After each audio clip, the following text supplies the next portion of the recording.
ಅಪಾರ್ಟ್ಮೆಂಟ್ಗಳನ್ನ ಆಗ್ತಾ ಇದ್ದಾವಲ್ಲ, ಇದು ಆದಮೇಲೆ ಆದರೆ ಅಕ್ಷರ ಆವಿಷ್ಕಾರ ವಿಚಾರಗಳು ಇನ್ನೂ ಹೆಚ್ಚು ಕೆಲಸ ಮಾಡಬೇಕಾಗಿದೆ. ಅದನ್ನು ನಾವು ಒಪ್ಕೊತೀವಿ.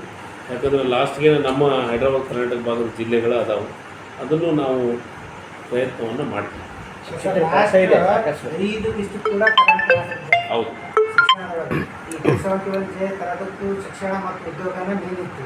ಅದರಲ್ಲಿ 10 ವರ್ಷ ಕಳೆದರೂ ಕೂಡ ಶಿಕ್ಷಣ ಇನ್ನೂ ಮೇಲೆ ಬರ್ತಾನೆ ಇದೆ. ಖಚಿತವಾಗಲೂ ನೀವು ಹೇಳೋದು ಸತ್ಯ ಇದೆ. ಅದನ್ನು ಇನ್ನೂ ಹೆಚ್ಚು ಪರಿಣಾಮಕಾರಿಯಾಗಿ ನಾವು ಇಲಾಖೆ ಮಂತ್ರಿಗಳ ಜೊತೆಗೂ ಮಾತಾಡ್ತೀವಿ. ನಾವು ಈ ಭಾಗದ ಉಸ್ತುವಾರಿ ಮಂತ್ರಿಗಳನ್ನು ಅದರ ಬಗ್ಗೆ ಹೆಚ್ಚು ಆಸಕ್ತಿ ವಹಿಸುವಂಥ ಕೆಲಸವನ್ನು ಶಿಕ್ಷಕರೇ ಇಲ್ಲ. ಈಗ ಇದರಿಂದ ಶಿಕ್ಷಕ ನೇಮಕಾತಿ ಮಾಡಬೇಕಂತಂದು ಎಲ್ಲ ಕ್ಯಾಬಿನೆಟ್ನೊಳಗಿರುವಂಥ ಎಲ್ಲ ಸಚಿವರು, ಈ ಭಾಗದ ಸಚಿವರು ಈಗಾಗಲೇ ಮುಖ್ಯಮಂತ್ರಿಗಳ ಗಮನಕ್ಕೆ ತಂದಿದ್ದೀವಿ. ಅವಶ್ಯಕತೆಯೂ ಇದೆ.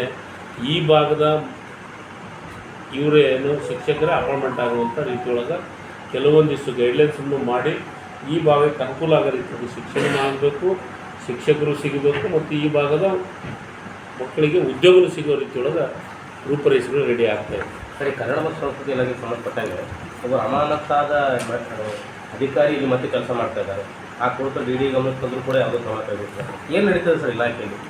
ನಡೀತಾ ಇದೆ. ನನ್ನ ಗಮನಕ್ಕಂತೂ ಬಂದಿಲ್ಲ. ಈ ಸದ್ಯ ನನ್ನ ಗಮನಕ್ಕೆ ಬಂದು ಯಾರಂತ ನೀವು ಹೇಳಿ MLC ಅವರು ಅಂತ ಇದಕ್ಕೊಂದು ಪತ್ರ ಬರೆದಿದ್ರು. ಅವ್ರ ಪತಿ ಶಿಕ್ಷಕರಿದ್ದಾರೆ, ಅನುದಾನ ದುರುಪಯೋಗ ಮಾಡ್ಕೊಂಡಿದ್ದಾರೆ, ಅವ್ರು ಅಮಾನತ್ ಮಾಡಿದ್ರು. KDU ಈಗ ಅಂಥದ್ದು ಯಾವುದಾದ್ರು ನನ್ನ ಗಮನಕ್ಕೆ ಕೊಟ್ಟರೆ ನಿಶ್ಚಿತವಾಗ್ಲೂ ಅಧಿಕಾರಿಗಳಿಂದ ಪಡೆದ್ರು ನಾನು ತೊಗೊತೀನಿ, ಮಾಹಿತಿ ತೊಗೊಂತೀನಿ.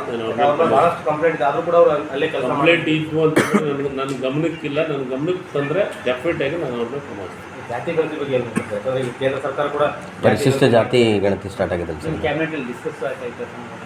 ಎರಡು ನಾವು ಈ ಸದ್ಯ ಗಣತಿ ಇಲ್ಲಿ ಪರಿಶಿಷ್ಟ ಜಾತಿ ಸರ್, ಒಳ ಮೀಸಲಾತಿ ಈಗಾಗಲೇ ಗಣತಿ 5ನೇ ತಾರೀಕಿಂದ 17ನೇ ತಾರೀಕುವರೆಗೂ 3 ಹಂತದೊಳಗೆ ಗಣತಿ ಪ್ರಾರಂಭ ಆಗಿದೆ. SC ಯಾವ್ಯಾವ ವ್ಯಕ್ತಿಗಳು ಎಷ್ಟಿದ್ದಾರೆ, ಯಾವ ಜಿಲ್ಲೆಯೊಳಗೆ ಎಷ್ಟಿದ್ದಾರೆ ಏನು ಹೇಳುತ್ತೆ. ಇಡೀ ರಾಜ್ಯದಾಗ ಒಳ ಮೀಸಲಾತಿ ಬಗ್ಗೆ ಚರ್ಚೆ ಆಗ್ತಾಯಿದೆ. ಈಗಾಗಲೇ ಗಣತಿನೂ ಪ್ರಾರಂಭ ಆಗಿದೆ. ಅದು ಬಂದ ಮೇಲೆ ನಾಗಮೋಹನ್ ದಾಸರ ವರದಿ ಅದನ್ನು ಕೊಟ್ಟ ಮೇಲೆ ಅದ್ರ ಬಗ್ಗೆ ಕ್ಯಾಬಿನೆಟ್ ಚರ್ಚೆ ಮಾಡಿ ನಿರ್ಧಾರ. ಇನ್ನೊಂದಿಷ್ಟು ಕಾಲಾವಕಾಶ ಕೊಡಬೇಕು, ಇನ್ನೂ ಸಮಯ ವಿಸ್ತಾರ ಮಾಡಿ. ಅದಕ್ಕೆ ಏನು ಆ್ಯಪ್ ನೋಡಿ, ಕೆಲವೊಂದಿಷ್ಟು ಸಮಸ್ಯೆಗಳಿಗೆ ಟೆಕ್ನಿಕಲಿ ಸಮಸ್ಯೆಗಳ ಬಗ್ಗೆ ಪರಿಹಾರ ಕಂಡುಕೊಳ್ಳುವಂಥ ಪ್ರಯತ್ನ ಮಾಡ್ತಾರೆ. ಅದೇನು ಸಮಸ್ಯೆ ಏನಿಲ್ಲ. ಟೈಮ್ ಮತ್ತೊಂದಿಷ್ಟು ದಿನ ಕಾಲಾವಕಾಶ ಕೊಡಬೇಕು. ಮೊದಲು 17ನೇ ತಾರೀಕುವರೆಗೆ ಆಗಲಿ ಎಷ್ಟಾಗುತ್ತೆ ಅಂತ ನಂಗೆ ಗೊತ್ತಾಗಲಿ. ಅದಾದಮೇಲೆ ಅಕಸ್ಮಾತ್ ಟೈಮ್ ಬಂದಂದರೆ ಹೇಳೋಣಂತ ನಾವು ವಿನಂತಿ ಮಾಡ್ಕೊತೀವಿ. ಬಟ್ ಅದರೊಳಗನ ಆಗುತ್ತಂತ ಅವ್ರು ಭಾಳ ಭರವಸೆಯಿಂದ ಇದ್ದಾರೆ. ಯಾರೋ ನಾವು ಮಾತಾಡಿದ್ವಿ. ಇಲ್ಲ, ಇಷ್ಟು ಸಮಯ ಸಾಕು, ಸಫಿಷಿಯೆಂಟ್ ಆಗಿದೆ. ಆನ್ಲೈನು ಮಾಡಿದ್ದೀವಿ ಮತ್ತು 7 ದಿವಸ ಪ್ರತಿಯೊಂದು ಮನೆಗೆ ಭೇಟಿಯನ್ನು ಕೊಡುವಂಥ ಕೆಲಸ ಮಾಡ್ತಾಯಿದ್ವಿ. 5ನೇ ತಾರೀಕಿಂದ 17ನೇ ತಾರೀಕಿವರೆಗೂ ಅದಾಗುತ್ತೆ. ಹಂಗೇನು ಅಂಥ ಪರಿಸ್ಥಿತಿ ಬಂದರೆ ನೋಡೋಣ, ಅದ್ರ ಬಗ್ಗೆ ವಿಚಾರ ಮಾಡೋಣ ಅಂತ ಹೋಗಿದ್ದಾರೆ.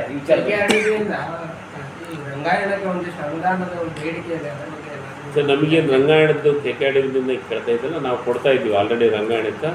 ಈ ಸತಿ ಎಡಿಷನ್ ಬೇಕು ಅಂತ ನಾನು ಮುಖ್ಯಮಂತ್ರಿಗಳಿಗೆ ಮನವಿ ಮಾಡಿದ್ದೀನಿ. ಆಲ್ರೆಡಿ ನಾನು ಕ್ರಿಯಾ ಯೋಜನೆ ಅಪ್ರೂವ್ ಮಾಡಿದ್ದೀವಿ. ಕ್ರಿಯಾ ಯೋಜನೆ ಅಪ್ರೂವ್ ಮಾಡ್ಕೊಂಡು ಮತ್ತೆ ಎಡಿಷನ್ ಬೇಕಂತ ಕೇಳಿದ್ವಿ. ಸರ್, ಈ ಮೇಜರಾಗಿ BCM ಹಾಸ್ಟೆಲ್ಗಳ ಅನೇಕ ಸೌಲಭ್ಯಗಳು ಕೊರತೆ ಕಾಣ್ತಾ ಇದೆ. ಡೇ ಬೈ ಡೇ ಅವ್ರ ಮಟ್ಟ ಕೂಡ ಕುಸಿತಾ ಇದೆ. ಸರಿ, ಈಗ ಆಹಾರದ ಗುಣಮಟ್ಟ ಚೆನ್ನಾಗಿರ್ಬೇಕಂತ ಭಾಳ ಚೆನ್ನಾಗಿ ಅದ್ಭುತವಾಗಿ ಈ ಸತಿ ಹೊಸ ಯೋಜನೆಯನ್ನು ಮಾಡಿದ್ದೀವಿ.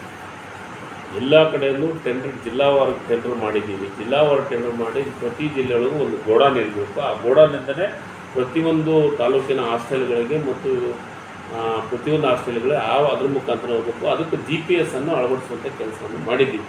ನಾಳೆ ನಿಮಗೆ ಈಗಾಗಲೇ ಇಲ್ಲಿದ್ದ ಟೆಂಡರ್ ಪ್ರಕ್ರಿಯೆ ಕಂಪ್ಲೀಟ್ ಆಗಿದೆ.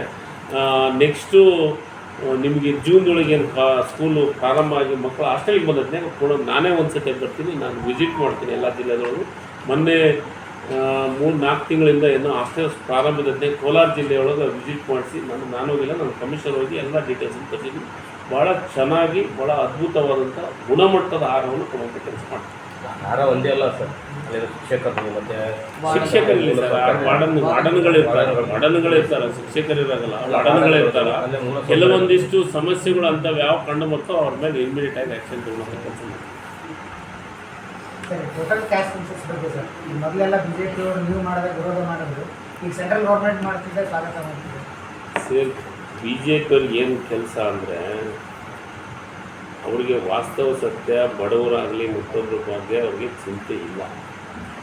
ನೋಡಿ ನಾವು ಮಾಡೋ ಹೊತ್ನಾಗ ಅದನ್ನು ವಿರೋಧ ಮಾಡಿದ್ರು. ನಾನು ಒಂದೇ ಕ್ವಶನ್ ಕೇಳ್ತೀನಿ B J P 2C 2D Basavaraj Bommai ಅವರು ಮುಖ್ಯಮಂತ್ರಿ ಇದ್ದರೆ 2C 2D ಮಾಡಿದರು. ಅದನ್ನು ಯಾವ ಆಧಾರದ ಮೇಲೆ ಮಾಡಿದರು? ಇದೇ ಹಿಂದುಳಿದ ವರ್ಗದ ಅವರು ನೇಮಕ ಮಾಡಿದಂಥ ಜಯಪ್ರಕಾಶ್ ಹೆಗಡೆ ಅವರು ನಾವು ನೇಮಕ ಮಾಡಿಲ್ಲ, ಅವರು ನೇಮಕ ಮಾಡಿದ್ರು. ಅವರು ನೇಮಕ ಮಾಡಿದ ಮಧ್ಯಂತರ ವರದಿಯನ್ನು ತೆಗೆದುಕೊಂಡು 2C 2D ಮಾಡಿದರು. ಅವಾಗ ಆ ಆಯೋಗ ಭಾಳ ಚೆನ್ನಾಗಿತ್ತು, ಹಿಂದುಳಿದ ವರ್ಗ ಆಯೋಗ ಚೆನ್ನಾಗಿ ಮಾಡ್ತಾ ಇತ್ತು. ಅದರ ರೆಕಮೆಂಡ್ ಮೇಲೆ 2C 2D ಮಾಡಿದರು. ನಮ್ಮ ಸರ್ಕಾರ ಬಂದ ಮೇಲೆ ಅದೇ ಜಯಪ್ರಕಾಶ್ ಹೆಗಡೆ ಅವರ ವರದಿ ಕೊಟ್ಟರು ಮಧ್ಯಾಹ್ನ ಹಿಂದುಳಿದ ವರ್ಗ. ಅದು ಸಿದ್ದರಾಮಯ್ಯ